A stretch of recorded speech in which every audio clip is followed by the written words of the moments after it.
Hi, this is Joe and Keith, and we are here at the Skywalker scoring stage to give you a behind-the-scenes look into the making of Rumble and Fanfare. Well, here at Skywalker, it's a great facility, state-of-the-art equipment, amazing engineers, and just a great environment to really be creative as well as technically achieve the standard that, that's important to film and TV and games. Decided to do a multi-mic distance setup, so we did a close mic, mid mic, and far mic for both Rumble and Fanfare. And then with Fanfare, we actually also took it outdoors to the stadium where we recorded in a surround environment to really capture the reverb and the acoustic of a stadium. In this particular project, we're going for the symphonic sound. We're going for a big sound, and that required a large facility that was geared, that could handle acoustically this type of recording. Once you get inside the studio, and you'll hear it in the samples once you have a chance to play the product. So our goal here ultimately is to first capture and record, individual small ensemble and large ensemble instruments, and then take these instruments, program them in a traditional sense, but then do what we're known best, which is blur the line between music and sound design, and morph these sounds to create these really strong and powerful cinematic instruments. There's several different types of people that could use this product, from the the novice who's a fan of the Blue Devils and just wants to actually load this thing up and actually have the Blue Devils at their fingertips. There's also people who are professional composers that actually score in Finale or Sibelius that want to have really powerful mock-ups of their scores. And then there's the final production people who actually are using like Logic or Pro Tools or a major DAW. For Rumble, it's all about drums. It's all about drumming. It's all about big, large sounds. To do that right, we got Scott Johnson, who knows drumming better than anyone. So using Scott, we tapped into his creative ideas on how to really manipulate marching drums in a way that could become cinematic. So we had Scott work on loops, we had Scott work on different techniques, choosing different instruments, and tuning them only the way he knows how. We actually went to the Skywalker Studios, George Lucas Studios, here in the Bay Area, and for a full day we did percussion tracks. And I recorded 3 different snare sounds, tuned differently, many multiple mallets and sticks on each drum at different volume levels and different rudiments. Same thing on 3 separate tenor drums, sets of quads that were tuned differently, all 5 bass drums.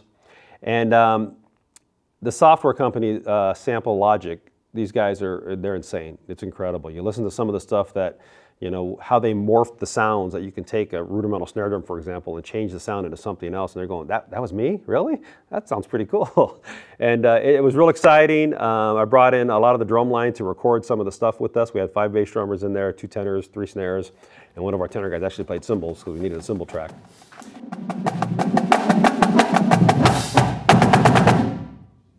Fanfare is all about brass. And to do this, we sought out the Blue Devils once again and tapped into John Meehan's wealth of knowledge.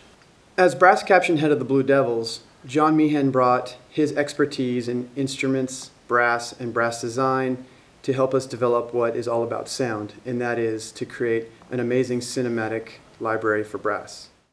I started using Sample Logic's sound libraries about 5 years ago. One of the owners of the company is a Blue Devil alum. And they were great. The sounds and the samples that they were creating they were awesome. They were huge. It just made everything that I wrote just sound bigger. And when we started talking about creating a sound library with the Blue Devils, one of the hardest things to do is get that sound of standing in front of the Blue Devil horn line. What can give you that sound? Well, I thought if we could start to create a sample library with Sample Logic and System Blue, they might be able to do something with those samples. And it turns out that they were able to. We got to work with them in the process, a lot of work getting prepped for it on what needed to be recorded, how many people, what kind of articulations, through what parts of the instrument, what ranges. So a lot of work went into it. We finally got to go to Skywalker Sound and record everything. And just being out there was incredible. But then to be on the sound stage and in the recording room with their engineer and having our members, we brought out both our staff to perform some of the solo instruments, but then we brought out groups of members to record ensemble instruments. We also recorded some samples at Rich Stadium in Buffalo, New York with the entire horn line.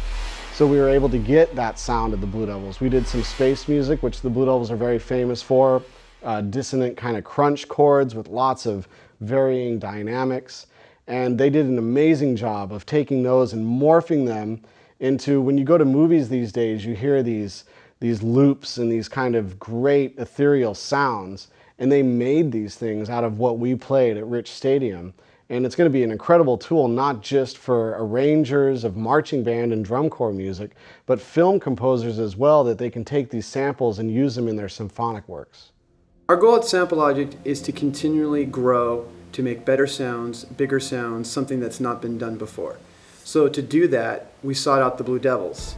The Blue Devils are a world-famous drum and bugle corps, and at their disposal are some of the best designers for visual design, field design, music design, percussion design, arranging, brass, you name it, they do it, and they do it the best.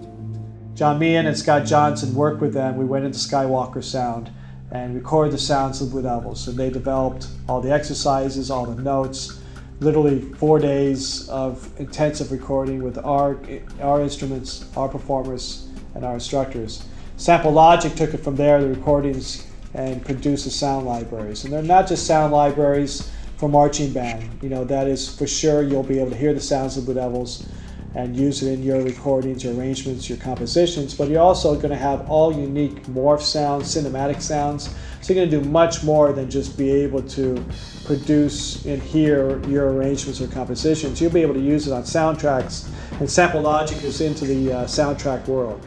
So, and they're one of the most well-respected companies of their kind. I would say what has impressed me the most is the professionalism. Everyone, you know, we have 5 people out with markers and checklists. Just we're going through everything meticulously and just getting everything at pristine quality levels with little to no noise. It allows us so much freedom in the end to not only create and offer our users a traditional sample library, but take those samples to the next level and make stuff that hasn't been heard before. It's incredible out here. We're up in the middle of the trees, in the middle of an upper Marin. And we're setting up right now for recording tomorrow morning with the Sample Logic team from New York. We're recording some drum samples of 5 bass drums and quads and snares, and we're going to record a few loops. And basically loops are like 2 bars to 4 bars of that's one loop, and we're doing about 100. It's a whole lot of loops we're doing. We're going to bring the marching drums, these great tools of the trade, we're going to bring those to the film composers, and we're going to bring the sounds of the film composers to the educational market and to the drum corps world. So we're blurring not only music and sound design, we're blurring genres, and we're really trying to meet all avenues.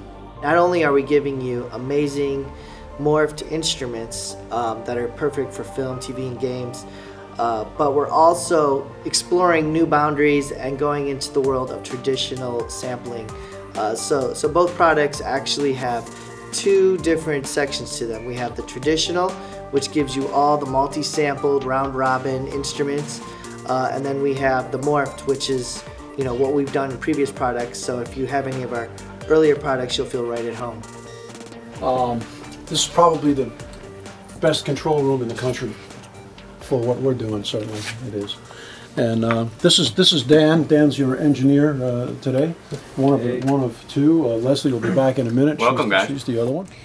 My name is Leslie Ann Jones, and I'm Director of Music Recording and Scoring at Skywalker Sound. Our scoring stage here at Skywalker is a very unique space. It was designed by Ted Schultz, who designed Boston Symphony Hall.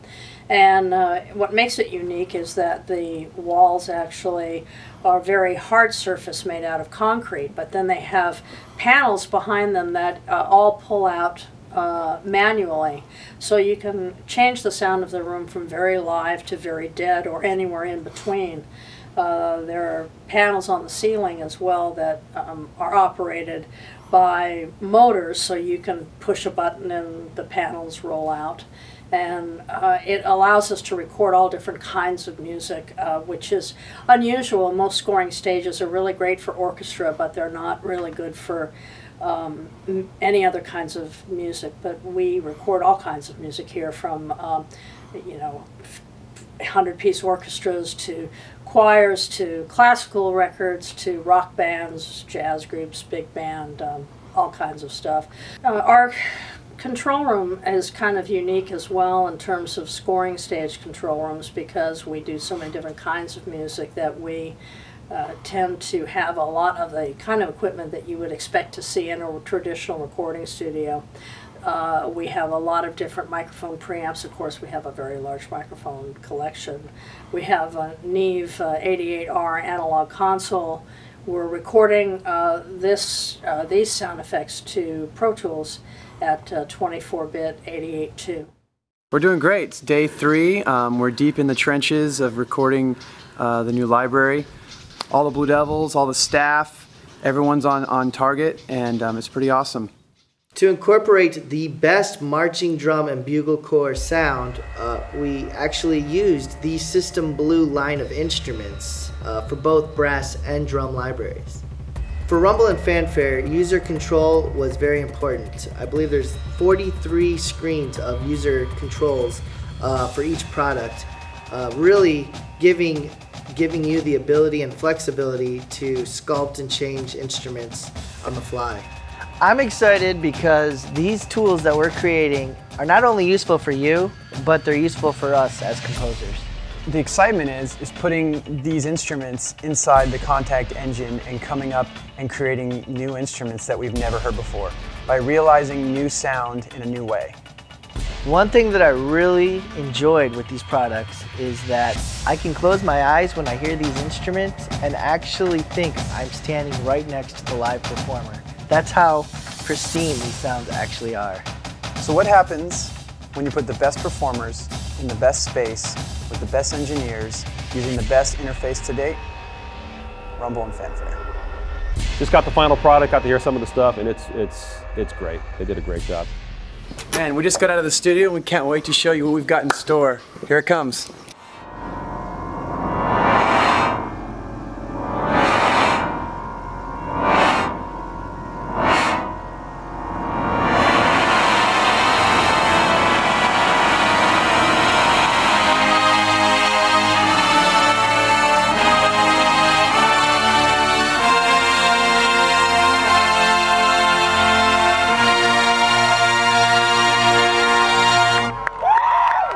Pain is temporary, sound libraries are forever.